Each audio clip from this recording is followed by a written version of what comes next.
Eh bien salut les amis, aujourd'hui on se retrouve pour une petite vidéo où je vais vous faire la démonstration et l'explication du tour de magie, le Bonto. Et si vous restez jusqu'à la fin de la vidéo, vous avez le droit à un petit bonus.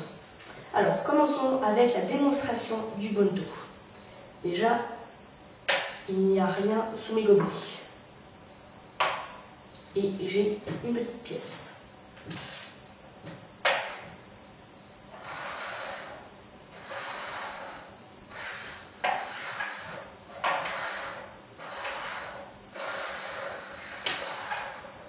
Où est la pièce? Ici. Avez-vous visé juste? Maintenant, passons aux explications. Alors, ce tour, il n'y a pas de mystère. C'est juste de l'entraînement qu'il faut. Mais moi, je peux vous donner quelques petites astuces pour savoir comment est-ce que je fais pour toujours un peu bluffer. Alors déjà, on va utiliser les codes couleurs. Moi, j'ai pris 3 gobelets différents, vous avez vu. Rouge, bleu et jaune. Je mets la pièce sous le gobelet bleu. Je fais en sorte de le mettre sur un côté. Pendant que je tourne, je mets la pièce sous le gobelet jaune, enfin derrière plutôt le gobelet jaune. Hop, je la lâche. Je continue. Vous voyez, elle est derrière le gobelet jaune. Soit je la récupère avec le gobelet jaune comme ceci, ou soit je la récupère avec le gobelet rouge. Et après, je termine comme ça, soit en allant un petit peu vite, pour simplement bluffer, mais les gens croiront toujours qu'il est sous le gobelet bleu, alors qu'en fait, il est sous le gobelet rouge. En tout cas, on va passer au petit bonus, comme je vous l'ai promis, si vous êtes toujours sur cette vidéo. Ok les amis, nous voilà sur le petit bonus.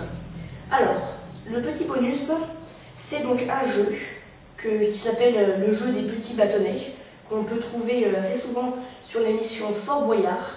Je ne sais pas si vous regardez. Il consiste à y avoir un certain nombre de bâtonnets et en prendre à chaque tour 3, 2 ou un seul. Le jeu se joue avec 2 joueurs. Imaginons donc là pour la démonstration que je fasse jouer donc mon adversaire en premier.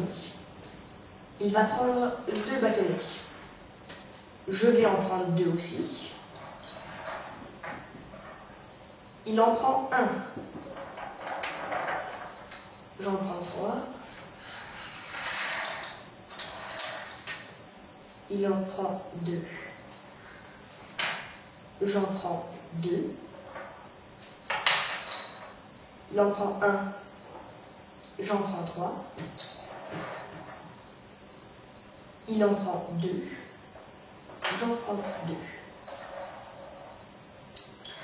C'est comme ça. Alors, ce qui se passe, le but du jeu, c'est bien sûr de ne pas perdre.